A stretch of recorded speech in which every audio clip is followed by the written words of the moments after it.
Assalamualaikum warahmatullahi wabarakatuh. Selamat pagi, salam sejahtera untuk kita semua. Hari ini Jumat tanggal 1 Juli 2022 akan dilaksanakan seminar profesi berjudul Pengaruh Pembelajaran Daring terhadap Hasil Belajar Siswa di SMK Darussalam. Saya Muhammad Fajar, NPM 2019-14535 dari Fakultas Ilmu Pendidikan dan Pengetahuan Sosial Universitas Indonesia PGRI, Program Studi Pendidikan Ekonomi. Dalam kesempatan kali ini, saya ingin mengucapkan terima kasih kepada Bapak Rindika Valeri SPD MPD selaku dosen pembimbing saya. Terima kasih telah mempercayakan saya untuk melakukan presentasi pada hari ini. Dalam kesempatan kali ini, ada 3 poin penting yang akan saya sampaikan, yaitu pendahuluan mencakup latar belakang, identifikasi masalah, pembatasan masalah, rumusan masalah, tujuan penelitian, kegunaan penelitian, dan sistematika penelitian. Poin kedua ada landasan teori, kerangka berpikir, dan hipotesis yang mencakup landasan teori, penelitian yang relevan, kerangka berpikir, dan hipotesis. Dan poin ketiga yaitu metode penelitian yang mencakup tempat dan waktu penelitian, metode penelitian, populasi dan sampel, metode pengumpulan data, instrumen penelitian, dan teknik analisis data. Baik, kita melangkah ke bagian pertama, yaitu bagian pendahuluan di latar belakang. Hasil belajar sering disebut dengan istilah scholastic achievement atau academic achievement, yaitu seluruh kecakapan dan hasil yang dicapai melalui proses belajar mengajar di sekolah yang dinyatakan dengan angka-angka atau nilai-nilai berdasarkan tes hasil belajar, menurut Sutrisno tahun 2021. Hasil belajar siswa tidaklah semuanya sama. Ada siswa yang mendapat hasil memuaskan dan ada pula yang hasilnya tidak memuaskan. Ini tidak terlepas dari cara, metode, dan model pembelajaran yang digunakan seorang guru untuk memaparkan pembelajaran yang diberikan. Cara, metode, dan model pembelajaran tersebut harus dibuat semenarik mungkin agar siswa tertarik dengan pelajaran yang diberikan, menurut Saputra tahun 2022. Selanjutnya ada identifikasi masalah. Bagaimana kendala siswa di SMK Darussalam Jagakarsa terhadap pembelajaran daring. Selanjutnya ada apakah proses pembelajaran daring mempengaruhi terhadap hasil belajar siswa di SMK Darussalam Jagakarsa? Bagaimana solusi dari berbagai masalah yang terkait dengan hasil belajar siswa di SMK Darussalam Jagakarsa? Selanjutnya ada batasan masalah. Teknologi pembelajaran jarak jauh sangatlah penting bagi pendidikan saat ini, dan kemungkinan akan tetap penting di masa mendatang saat sekolah menentukan cara terbaik untuk melangkah maju. Sekolah dapat menggunakan atau menawarkan kombinasi pembelajaran jarak jauh dan tatap muka. Selanjutnya ada rumusan masalah. Berdasarkan latar belakang, identifikasi, dan batasan masalah, maka dibuat rumusan masalah sebagai berikut, yaitu adakah pengaruh pembelajaran daring terhadap hasil belajar siswa di SMK Darussalam Jagakarsa. Poin selanjutnya ada tujuan penelitian. Berdasarkan rumusan masalah tersebut, maka tujuan penelitian ini adalah untuk mengetahui adakah efektivitas proses pembelajaran daring terhadap hasil belajar siswa di SMK Darussalam Jagakarsa. Poin selanjutnya ada kegunaan penelitian. Dengan adanya penelitian ini, diharapkan dapat memberikan informasi terhadap kegunaan teoritis dan kegunaan praktis secara langsung atau tidak langsung. Adapun kegunaan penelitian ini adalah sebagai berikut. 1. Bagi sekolah, hasil penelitian ini diharapkan dapat memberikan informasi mengenai supervise klinis dan profesionalisme guru yang dapat digunakan untuk kepentingan sekolah. 2. Bagi guru, hasil penelitian ini diharapkan dapat membantu guru agar dapat memperbaiki, mengubah, meningkatkan, maupun mengembangkan keterampilan atau kemampuan mengajar dalam proses kegiatan belajar mengajar. 3. Bagi akademisi, bagi hasil penelitian ini dapat dijadikan sebagai bahan referensi untuk mahasiswa dan generasi penerus Fakultas Ilmu Pendidikan dan Pengetahuan Sosial Universitas Indonesia PGRI. 4. Bagi penulis, penelitian ini dapat mengubah pengalaman dan pengetahuan tentang hasil belajar, menambah pengetahuan tentang pembelajaran daring. Selain itu, penelitian ini juga sebagai sarana untuk mengembangkan dan menerapkan ilmu pendidikan ekonomi yang didapatkan di perkuliahan. 5. Bagi pihak lain, Hasil penelitian ini diharapkan menjadi pengetahuan bagi pembaca dan menjadi sumber informasi bagi mereka yang membacanya. Poin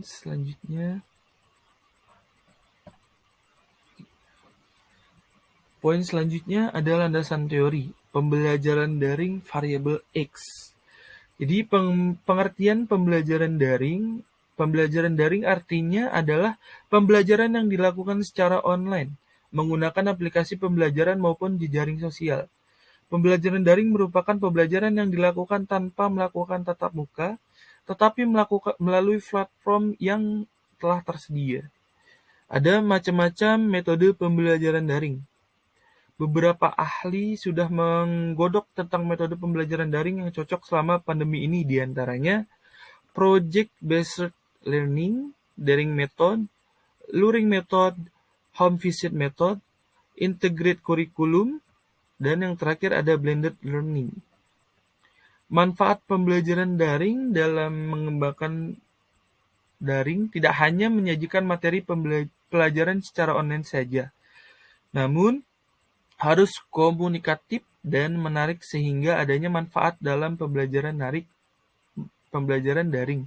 Menurut jurnal Medawati tahun 2019, pembelajaran daring mempunyai berbagai manfaat, yaitu yang pertama, dalam pembelajaran daring memudahkan siswa untuk membangun komunikasi dan diskusi yang efisien bersama gurunya.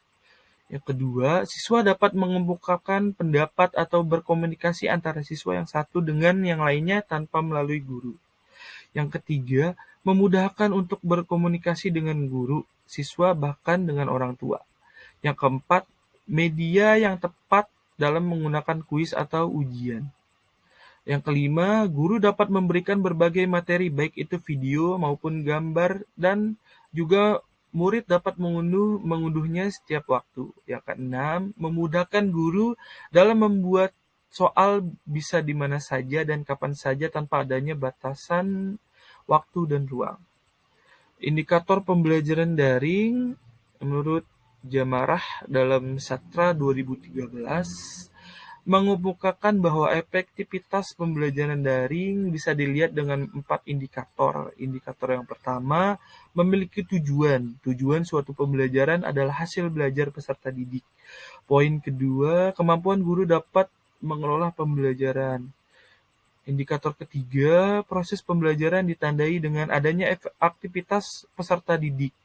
Indikator keempat, respon peserta didik ikut mendorong keberhasilan peserta didik dalam belajar. Hasil belajar variabel Y. Pengertian hasil belajar merupakan perubahan tingkah laku seseorang baik dari segi pengetahuan ataupun sikap setelah melakukan proses pembelajaran, baik pembelajaran formal maupun non-formal. Macam-macam hasil belajar itu ada 3 bagian macam hasil belajar, yaitu keterampilan dan kebiasaan, pengetahuan dan pengertian, serta sikap dan cita-cita. Faktor yang mempengaruhi hasil belajar banyak jenisnya, akan tetapi digolongkan menjadi 2 golongan, yaitu faktor internal dan faktor eksternal. Faktor internal adalah faktor yang ada dalam diri individu yang sedang belajar, sedangkan faktor eksternal adalah faktor yang ada di luar individu. Indikator hasil belajar menurut Moore dalam Ricardo dan Melanie tahun 2017, indikator hasil belajar ada 3 ranah, yaitu yang pertama ranah kognitif, diantaranya pengetahuan, pemahaman, pengaplikasian, pengajian, pembuatan, serta evaluasi. Yang kedua ranah efektif, meliputi penerimaan, menjawab, dan menentukan nilai. Yang ketiga, ranah psikomotorik, meliputi fundamental movement, generic movement, ordinative movement, dan creative movement. Selanjutnya ada kerangka berpikir. Berdasarkan kajian teori dan penelitian terdahulu yang relevan, penggunaan media pembelajaran daring sangat efektif untuk digunakan pada masa pandemi saat ini. Dengan menggunakan pembelajaran daring, hasil belajar siswa dapat meningkat. Selain itu, pembelajaran secara daring juga dapat digunakan di mana saja, dan kapan saja, sehingga lebih efektif dan efisien digunakan.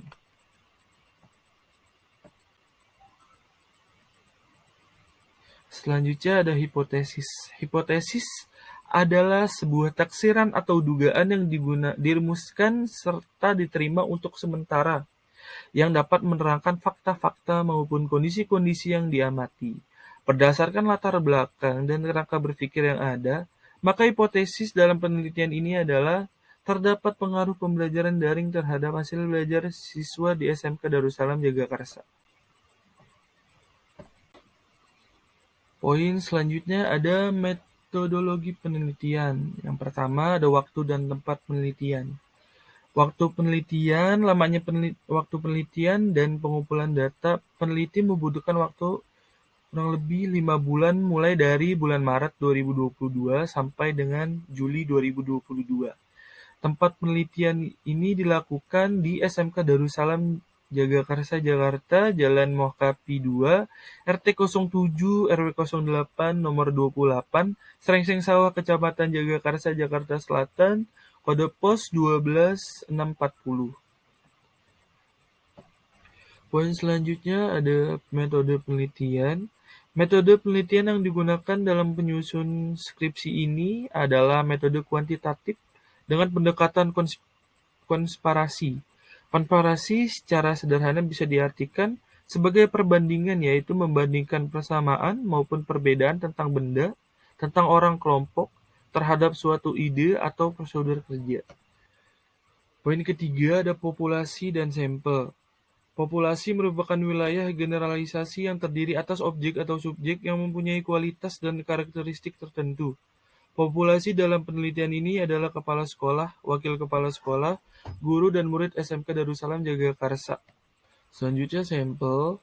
Sampel merupakan bagian dari populasi yang akan dijadikan objek atau subjek untuk diteliti. Teknik pengambilan sampel menggunakan sampel jenuh Ari Kunto tahun 2013. Mengungkapkan bahwa apabila subjek kurang dari 100, lebih baik diambil semua. Sebaliknya, jika subjeknya lebih dari 100, dapat diambil 10-15% atau 20-25% dan selebihnya. Poin keempat ada metode pengumpulan data. Metode pengumpulan data merupakan cara yang dilakukan oleh peneliti untuk mendapatkan data dalam penelitian. Untuk mendapatkan data yang lengkap dan objektif, penggunaan berbagai metode sangat diperlukan. Tetapi bila salah satu metode dipandang mencukupi, maka metode lain bila digunakan menjadi tidak efisien. Dalam penelitian ini, teknik pengumpulan data yang digunakan oleh peneliti adalah kuesioner. Kuesioner yaitu merupakan teknik pengumpulan data yang dilakukan dengan memberikan seperangkat pertanyaan atau pernyataan tertulis kepada responden untuk dijawabnya. Dalam penelitian ini, angket yang digunakan adalah jenis angket langsung yang tertutup karena responden hanya tinggal memberikan tanda pada salah satu jawaban yang dipilih yang dianggapnya paling benar. Angket dibuat secara objektif, dilengkapi dengan petunjuk pengisian dengan masing-masing soal yang diberikan 5 alternatif jawaban dan dengan pemberian skor. Sebelum angket digunakan, angket harus diuji cobakan untuk mengetahui tingkat valid dan reliable kuesioner.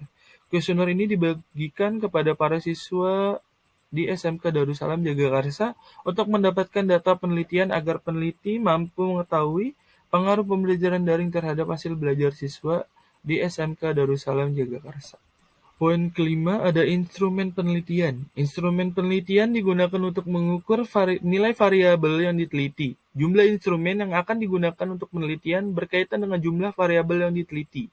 Dikarenakan instrumen penelitian akan digunakan untuk melakukan pengukuran dengan tujuan untuk menghasilkan data kuantitatif yang akurat, maka setiap instrumen penelitian harus mempunyai kisi-kisi yang digunakan di dalam kuesioner dan skala. Poin yang keenam, teknik analisis data. Teknik analisis data adalah suatu metode atau cara untuk mengelola sebuah data menjadi informasi, sehingga karakteristik data tersebut menjadi mudah untuk dipahami dan juga bermanfaat untuk menemukan hasil solusi dari sebuah permasalahan. Yang terutama adalah masalah yang tentang sebuah penelitian yang sedang dilakukan. Hal ini dimaksudkan untuk menghitung data pembelajaran daring variabel X serta hasil belajar variabel Y. Adapun analisis data yang digunakan dalam penelitian ini adalah satu, uji prasyarat analisis, dan di dalamnya ada uji normalitas data. Uji normalitas data dapat digunakan untuk mengetahui apakah data penelitian bersifat normal atau tidak normal. Uji normalitas data dapat menggunakan rumus Kolmogorov-Smirnov, yaitu dengan membandingkan distribusi data yang akan diuji normalitasnya dengan distribusi normal baku. Yang kedua, analisis regresi sederhana. Analisis regresi sederhana digunakan untuk mengolah data. Analisis regresi sederhana dilakukan dalam menghitung seberapa besar pengaruh variabel independen terhadap variabel dependen. Yang ketiga, analisis korelasi. Yang di dalamnya ada analisis korelasi sederhana.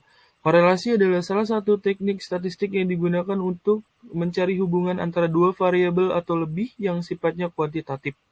Dalam penelitian ini, peneliti ingin mencari korelasi antara variabel pembelajaran daring X dengan variabel hasil belajar Y. Analisis deskriptif kuantitatif yaitu teknis analisa yang dasarnya menggunakan penjelasan-penjelasan sebagai penunjang serta gambaran umum penjelasan koefisien korelasi yang bersimbol R mempunyai batasan, yang artinya bila R sama dengan 1, pengaruh X dan Y kuat atau signifikan atau mendekati 1. Pengaruh X dan Y sangat kuat dan signifikan. Bila R sama dengan -1, artinya pengaruh X dan Y sangat erat negatif atau menurun. Bila R sama dengan 0, artinya pengaruh antara X dan Y tidak ada hubungan. Selanjutnya, koefisiensi determinasi. Koefisiensi determinasi digunakan untuk mengetahui apakah ada pengaruh antara dua variabel atau lebih dilambangkan dengan R2. Nilai ini menyatakan proporsi variasi keseluruhan dalam nilai variabel dependen yang dapat diterangkan atau diakibatkan oleh hubungan linear dengan variabel independen. Metode ini digunakan untuk mengetahui seberapa besar pengaruh pembelajaran daring terhadap hasil belajar siswa SMK Darussalam Jagakarsa. Dan selanjutnya ada pengujian hipotesis. Pengujian hipotesis dimaksudkan untuk mengetahui pengaruh dari variabel X terhadap variabel Y. Untuk mengetahui pengaruh variabel tersebut, maka analisis ini menggunakan uji T. Untuk mengetahui adanya pengaruh pembelajaran daring terhadap hasil belajar, dilakukan perbandingan antara nilai T atau hitung dengan nilai T tabel. Dari tabel distribusi tabel penentuan nilai T tabel didasarkan pada taraf signifikan tertentu, yaitu A sama dengan 0,05 atau 5% dan DK sama dengan N-2. Sekian pemaparan yang dapat saya sampaikan. Mohon maaf apabila ada kesalahan. Wabillahi taufiq wal hidayah. Wassalamualaikum warahmatullahi wabarakatuh.